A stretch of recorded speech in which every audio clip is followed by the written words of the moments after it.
जिल्हा परिषद आणि पंचायत समित्यांमधील स्वीकृत सदस्यांच्या नियुक्तीचा मार्ग मोकळा होऊनही प्रत्यक्ष नियुक्ती प्रक्रिया अद्याप सुरू झालेली नाहीये।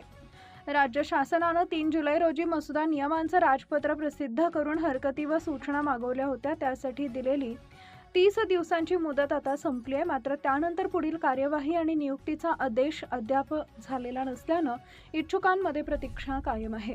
दरम्यान जिल्हा परिषद लोकनियुक्त सदस्यांची निवड होऊन 5 महिने झाले।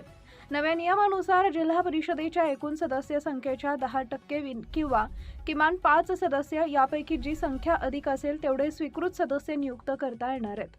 सांगली जिल्हा परिषदेत सध्या 61 लोकनियुक्त सदस्य असल्यानं 6 स्वीकृत सदस्यांची नियुक्ती होण्याची शक्यता आहे। पंचायत समित्यांमध्येही एकूण सदस्य संख्येच्या 20% किंवा किमान 1 अशी तरतूद आहे। विशेष म्हणजे वैद्यकीय शिक्षण, कृषी, जलसंधारण, सहकार आणि ग्रामीण विकास, महिला व बाल विकास, कला, साहित्य, समाजकार्य, अभियांत्रिकी, कायदा आणि विविध क्षेत्रातील अनुभवी व्यक्तींना स्वीकृत सदस्य म्हणून संधी मिळू शकते। केंद्र किंवा राज्य शासनात किमान 20 वर्ष सेवा केलेल्या अधिकाऱ्यांनाही संधी मिळण्याची तरतूद आहे। मात्र राजपत्र प्रसिद्ध झाले, हरकती सूचनांची मुदतही संपली, मग नियुक्तीचा मुहूर्त कधी, असा प्रश्न आता जिल्हा परिषद आणि पंचायत समितीच्या राजकीय वर्तुळात चर्चेचा विषय ठरलाय।